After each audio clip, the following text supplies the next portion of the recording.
बिस्मिल्लाहिर्रहमानिर्रहीम।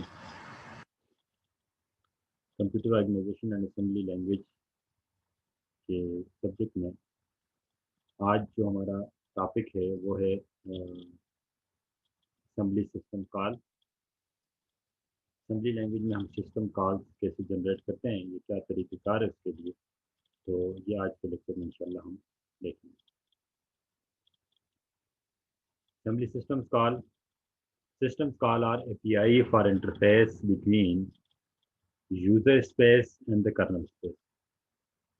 जैसे कि आप लोगों को मालूम होगा कि हमारे पास ऑपरेटिंग सिस्टम दो स्पेसेस को मेंटेन करता है। First one is user space and another one is kernel space. System call जो है ये बेसिकली यूजर स्पेस से कर्नल स्पेस को एक सिस्टम कॉल जाती है और वहाँ से फिर कुछ रिस्पॉन्स आता है। फॉर एग्जांपल सिस्टम राइट की कॉल होती है हमारे पास, सिस्टम एग्जिट की कॉल होती है। सिस्टम राइट की जो कॉल होती है ये इस्तेमाल होती है for right into the screen, and exit की कॉल होती है एग्जिट फ्रॉम द प्रोग्राम। ठीक है, ये हमारे पास डिफरेंट टाइप्स की कॉल्स होती हैं जो ज़रूरत के तहत जनरेट होती हैं और इसके तहत स्क्रीन पर लिखा जाता है या हमारे पास एग्जिट के तहत प्रोग्राम से एग्जिट कर लिया जाता है।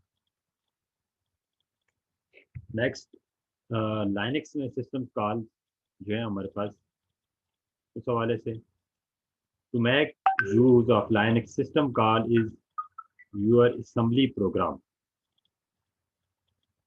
लाइनक्स में असेंबली लैंग्वेज की मदद से हम सिस्टम कॉल कैसे जनरेट करते हैं। Take the following steps for using Linux system call in your program. Linux में सिस्टम कॉल जनरेट करने के लिए हम ये स्टेप्स लेते हैं। Put the system call number in the EAX register. EAX register के अंदर हम सिस्टम कॉल का नंबर प्लेस करते हैं। Store the arguments to the system call in the register EBX, ECX and so on. तो बाकी जो आर्गुमेंट्स हैं हमारे पास वो EBX और ECX और बाकी रजिस्टर्स में स्टोर हो जाएंगे। Call the relevant interrupt. अब हमने जिस इंटरप्ट को कॉल करना है तो उस रेलेवेंट ऑफ इंटरप्ट को हमने कॉल करना है। The result is usually return the EAX register. ठीक है, तो आमतौर पर जो रिटर्न होता है हमारे पास वो EAX रजिस्टर रिटर्न होता है। तो उसके अंदर हमारे पास जो भी सिस्टम कॉल होगी वो हमारे पास यूज हो जाएगी। ठीक है, वो सिस्टम कॉल जनरेट हो जाएगी और यूज़र एरिया से कर्नल एरिया के अंदर ये रिक्वेस्ट फॉरवर्ड हो जाएगी। तो उसके अगेंस्ट जो सिस्टम कॉल होगी उसी का इंटरप्ट जनरेट होगा और वो काम हमारे पास हो जाएगा। ठीक है, there are 6 registers that store the argument of the system call। हमारे पास EAX में तो सिस्टम कॉल आ जाती है, बाकी जो रजिस्टर्स हैं हमारे पास EBX, ECX, EDX, ESI, EDI, EBP, ये सारे के सारे हमारे पास जो रजिस्टर्स हैं ये हमारे पास आर्गूमेंट्स को स्टोर कर देते हैं। These registers take the consecutive arguments string with EBX registers। तो ये हमारे पास बाकी आर्गूमेंट्स को ये अपने पास रख देते हैं और अकॉर्डिंग टू द सिचुएशन इनको यूज़ करते हैं। If there are more than 6 argument, अगर हमारे पास आर्गूमेंट 6 से ज़्यादा हो तो फिर हम क्या करते हैं, then the memory location of first argument stored is EBX register.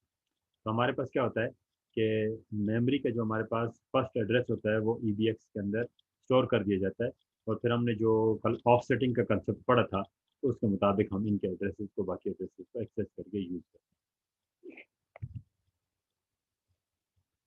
The following code snippets show the use of system call exit। ठीक है, तो हमारे पास ये जो कोड है ये सिस्टम कॉल के अंदर हमें बताएगा कि सिस्टम कॉल किस तरह से यूज होती है। Move EAX, 1। ठीक है, 1 मीन एग्जिट। सिस्टम कॉल हमारे पास जब जनरेट होगी तो 1 उसको मिल जाएगा और उसके अगेंस्ट वो 1 कर। ठीक है, और इंट 0x80 ये कर्नल कॉल का एड्रेस हमारे पास आ जाता है।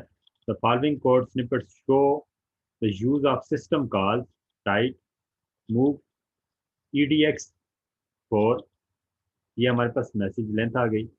मूव ECX मैसेज, जो हमारे पास मैसेज होगा वो हमने ECX को मूव कर दिया।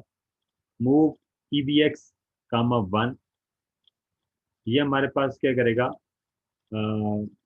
फाइल डिस्क्रिप्टर हमारे पास जो आएगा वो यहाँ पर आ जाएगा। मूव EAX कामा 4, सिस्टम कॉल का जो रेलेवेंट नंबर है, ठीक है, वो हमारे पास EAX, जिस तरह हमने कहा था ये सिस्टम कॉल के लिए होती है यहाँ पर, उसी तरीके से हमारे पास EAX के अंदर 4 नंबर सिस्टम कॉल जो भी ये जनरेट है। और एंड 0x80 ये हमारे पास करना। All the systems call are listed in user include ASM और uni std, ठीक है। ये सारी की सारी हमारे पास जो सिस्टम कॉल है हमारे पास, जो हमारे पास कर्नल होता है, असम्बलर होता है, असम्बलर की इस लाइब्रेरी में पाई जाती हैं और हर एक का एक अपना अपना नंबर होता है। The value to put the EAX before the call in 80, ठीक है। जो भी हमने कॉल का सिस्टम कॉल जनरेट करनी है तो EAX के साथ हमने रेलिवेंट उसका नंबर दे देना है, ठीक है। और 0x80 ये कॉल करेगा कर्नल को, ठीक है। सिस्टम कॉल जो हमारे पास मुख्तलिफ है वो क्या क्या यूज़ करती हैं, हमारे पास सिस्टम कॉल एंड जिस तरह एग्जिट है, एग्जिट को जस्ट एक नंबर चाहिए और उसमें एग्जिट कर देना, ठीक है।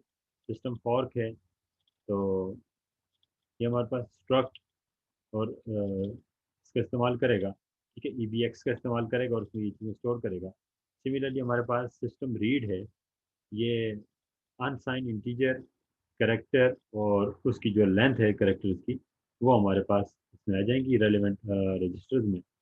सिस्टम राइट का जो आर्गूमेंट है वो अनसाइन इंटीजर और कंसिस्ट करेक्टर जो उसमें आ जाते हैं हमारे पास, ठीक है, और साइज ऑफ स्ट्रिंग जो हमारे पास आ जाता है जिसको हमने स्क्रीन पर आउटपुट करना है। सिस्टम ओपन, तो यहाँ पर करेक्टर्स आ जाएंगे, यहाँ पर हमारे पास एक इंटीजर आ जाएगा ECX के अंदर और EDX के अंदर ही, ठीक है। सिस्टम क्लोज के अंदर हमने एक जस्ट एक इंटीजर पास कर देना है।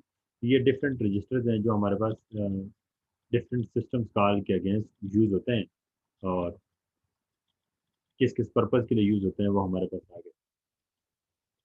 अब हमारे पास एक एग्जांपल आ जाती है, the following example read from the keyboard and display it on the screen, ठीक है। कि कीबोर्ड से हमारे पास यूज़र से कुछ इनपुट लेगी और उसके बाद उसको डिस्प्ले करनी, ठीक है। तो जिस तरह हमने कहा था हमारे पास प्रोग्राम के अंदर सेक्शन होता है डेटा सेक्शन, तो यहाँ पर डेटा आर्गूमेंट्स होते हैं। तो user message DB please enter the number, ठीक है, हमने यूज़र मैसेज एक बना दिया DB के नाम से और उसके अंदर हमने प्लीज़ इंटर द नंबर ये लिख लिया और ये जस्ट आगे कमेंट है। सेमीकोलन के बाद आपको पता है जो लाइन होती है ये कमेंट असेंबली लैंग्वेज। और लेंथ ऑफ यूज़र मैसेज हमारे पास आ जाएगी यहाँ पर, ठीक है। ये लेंथ ऑफ यूज़र मैसेज जो ऊपर हम ले रहे हैं ये बेसिकली उसकी लेंथ आ जाएगी यहाँ पर। और डिस्प्ले मैसेज के अंदर यू हैव एंटर्ड ये हम एडिशनली डिस्प्ले करेंगे और साथ में हमारे पास जो यूज़र को मैसेज होगा वो आ जाएगा। और लेंथ ऑफ जो ये मैसेज होगा तो इसकी हमने लेंथ है। उसके बाद हमारे पास BSS सेक्शन होगा, ठीक है। जो हमारे पास BSS सेक्शन में हमने अनइनिशियलाइज डेटा करना है, ठीक है। हमारे पास नंबर रेस 5 आ जाएगा। अब हमारे पास टेक्स्ट सेक्शन में आ जाते हैं, जो हमारे पास असल जो कोड होगा, कोड सेगमेंट होगा। तो ग्लोबल स्टार्ट से हमारा प्रोग्राम स्टार्ट लेगा, तो स्टार्ट से जैसे ही स्टार्ट लेगा यहाँ से हमारे पास प्रोग्राम स्टार्ट लेगा। मूव EAX कामा 4, ये एक EAX के अगेंस्ट 4 नंबर सिस्टम कॉल को जनरेट करेगा। मूव EBX कामा 1, EBX को हमने 1 मूव कर दिया। ECX के अंदर यूज़र हमने मैसेज रख दिया, EDX के अंदर हमने लेंथ ऑफ यूज़र मैसेज रख दिया और उसके बाद हमने कर्नल को कॉल कर दिया, ठीक है। कर्नल को कॉल करेंगे तो ये सारे स्टेप बाई स्टेप हमारे पास सारे प्रोसेस एग्जीक्यूट होंगे। Read and store user input, अब जो यूज़र इनपुट हमारे पास ले रहा है तो EAX के अंदर हमने 3 जो इनपुट के लिए हमारे पास यूज़ होगा उसको हमने कॉल कर लेना है। मूव EBX के अंदर 2 और मूव ECX के अंदर हमारे पास एक नाम आ जाएगा, एक नंबर आ जाएगा। मूव EDX के अंदर हमने 5 को मूव कर दिया, 5 बाइट्स, ठीक है, जो हमने यूज़र से इनपुट लिए, और जो हमारे पास इंफॉर्मेशन होगी वो हमारे पास EDX के अंदर आ जाएगी। और इंट ATH यहाँ पर हमारे पास क्या होगा, तो दोबारा से कर्नल कॉल होगा और ये वाली स्टेटमेंट एग्जीक्यूट होगी। अब हमने इस चीज़ को आउटपुट करना है, तो आउटपुट करने के लिए हमारे पास क्या होता है, मैसेज को आउटपुट करते हैं, ठीक है, तो ये हमने सेमीकोलन के साथ लिख लिया, तो ये मीन्स कमेंट है हमारे पास। और उसके बाद हमने मूव EAX आउटपुट के लिए 4, ठीक है, और EBX के अंदर हमने 1 रख दिया, ठीक है, 1 के अंदर जो हमारे पास वो था। और मूव ECX के अंदर डिस्प्ले मैसेज, जो हमने डिस्प्ले मैसेज करवाना है, जो मतलब हमने ऊपर वाले स्टेटमेंट में लिखा था कि यूज़र इंटर, तो ये हमारे पास मैसेज बेसिकली आ जाएगा, जिस तरह ये मैंने लिखा, ये जो है, ठीक है। अब यू हैव एंटर्ड, और आगे फिर मैसेज जो आ रहा है, अभी हम इस लाइन को आउटपुट करवाने की कोशिश कर रहे हैं। तो मूव ECX के अंदर हमारे पास वो डिस्प्लेड मैसेज आ जाएगा, और उसके बाद मूव EDX के अंदर लेंथ ऑफ उसकी मैसेज आ जाएगी, उसके बाद इसको हम एग्जीक्यूट करवा देंगे, ठीक है। तो ये हमारे पास बेसिकली डिस्प्ले हो जाएगा। तो उसके बाद हम आउटपुट जो यूज़र ने हमने इनपुट की है, ठीक है, तो हमने उस चीज़ को भी अभी आउटपुट करवाना है। तो 4 नंबर EAX सिस्टम कॉल, और 4 नंबर उसके लिए ऑपरेशन आपका आ जाएगा, सिस्टम कॉल का नंबर आ जाएगा। EBX के अंदर 1 हमने कर दिया, ECX के अंदर हमने ये 5 कर दिया, जो हमने लेंथ ऑफ दिस स्ट्रिंग हमने दी थी इधर, ठीक है, ECX के अंदर। और मूव EDX के अंदर वो जो 5 उसकी लेंथ हमने डिफाइन की थी, वो हमने डिफाइन कर दी और उसको execute किया, ठीक है। उसके बाद हमने सिस्टम कॉल के मुताबिक उसको जनरेट करना है। Move EAX 1, 1 mean exit, move EBX 0, और इंट ATH, ठीक है। तो यहाँ पर आकर के हमारा प्रोग्राम एग्जिट कर जाएगा। ये जो होगा, ये यूज़र से जस्ट एक प्रॉम्प्ट के तौर पर, एक इनपुट के तौर पर एक मैसेज शो करेगा कि इंटर नंबर फला फला, और उसके बाद जब यूज़र इनपुट करेगा तो ये सेक्शन उसको रीड कर देगा, और ये सेक्शन जस्ट ये डिस्प्ले करेगा कि यू एंटर्ड दिस, ठीक है। और उसके बाद जो एंटर किया होगा वो मैसेज बेसिकली यहाँ पर आकर के आपके पास डिस्प्ले होगा, और ये आखिर में जाकर के सिस्टम को फिक्स करता है, ठीक है, प्रोग्राम को ख़त्म कर।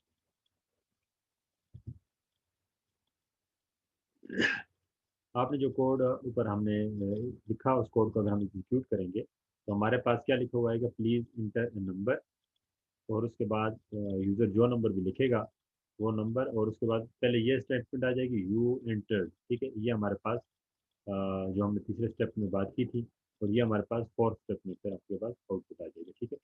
मैं इसको कह देता हूँ, ये फर्स्ट स्टेप है, ये सेकंड स्टेप है, ये थर्ड स्टेप है, ये फोर्थ स्टेप है, और ये फिफ्थ स्टेप है, ठीक है। तो अब अगर मैं इसको देखूँ तो ये मेरे पास फर्स्ट स्टेप का रिजल्ट मेरे पास ये आ जाएगा, ठीक है। ये मेरे पास सेकंड स्टेप है, जिसमें यूज़र ने इनपुट करवाना है, ठीक है। और ये मेरे पास थर्ड स्टेप है, ठीक है। और ये मेरे पास यूज़र की जो आउटपुट है, ये बेसिकली फोर्थ स्टेप, और इस पर प्रोग्राम एग्जिट कर जाएगा, जो मेरे पास फिफ्थ स्टेप आ जाएगा, ठीक है।